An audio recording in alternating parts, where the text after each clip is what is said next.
Good morning and happy Freedom Day.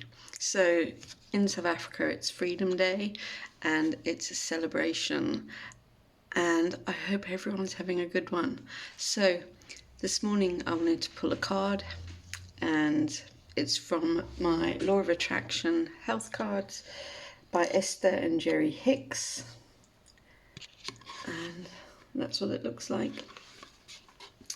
So the card that I've pulled this morning is I can choose in every moment a better feeling story. So it's a really pretty card. And what it says is, under all conditions, you have the power to find thoughts that feel slightly better or slightly worse. And when you consistently choose slightly better, the law of attraction will bring steady improvement to your experience. The key to achieving and maintaining a physical state of well-being is to notice the indicators of discord in early stages.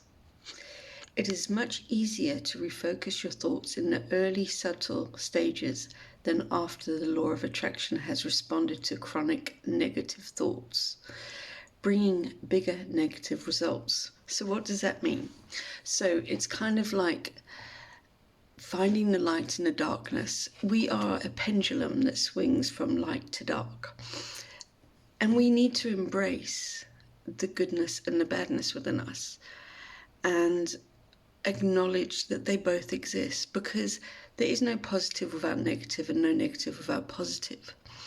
It's this yin-yang dance, the feminine and the masculine coming together. And it's finding that balance. So when it comes to where it says we choose slightly better or slightly worse, so we need to be tuning into our bodies. We need to be focusing on what's actually going on within us. So like for me, I have chronic conditions. I have fibromyalgia, erythromyalgia, chronic regional pain syndrome, thyroid issues, diabetes, extreme allergies, and quite a lot of stuff. So I could get overwhelmed if I didn't focus on something good within that day. So prior to what I am now, I was bedridden for days. I was really not well, and I had to find a way to get through that and not let my mindset overtake into that darkness of self-pity and being a victim. So it's about just finding something that's going to make you laugh, make you smile, and to listen to those red flags instead of your body having to scream at you for attention. And the more you tune in and the more you hone into yourself, the easier it is to stop those red flags and those screaming body voices coming at you. You know, that one where you're sitting there and you're fine, next minute you've got this roaring migraine, but it's been coming on for days, but you've ignored all the signs. So if we had picked up those signs at the beginning, we wouldn't be in such a pain state later on.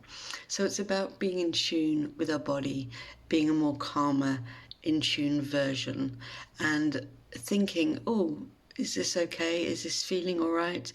Is this causing me more stress, more anxiety?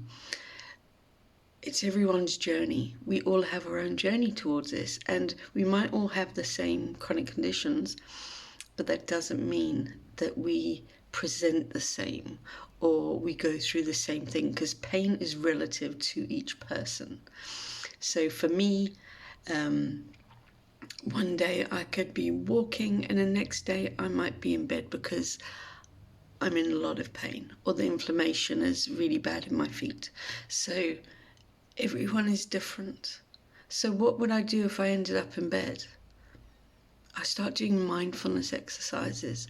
I start watching uplifting movies or writing, anything that's going to get me feeling a bit better about my situation, and understanding where I had ignored the warning signs. So it's all about being in tune with your body. So start looking at what's going on, start looking within, write down where you feel that things change at a certain point. Keep a diary to see where you can get those warning signs earlier, because it really does help. On that note, have an amazing Sunday. Happy Freedom Day. Much love. Bye.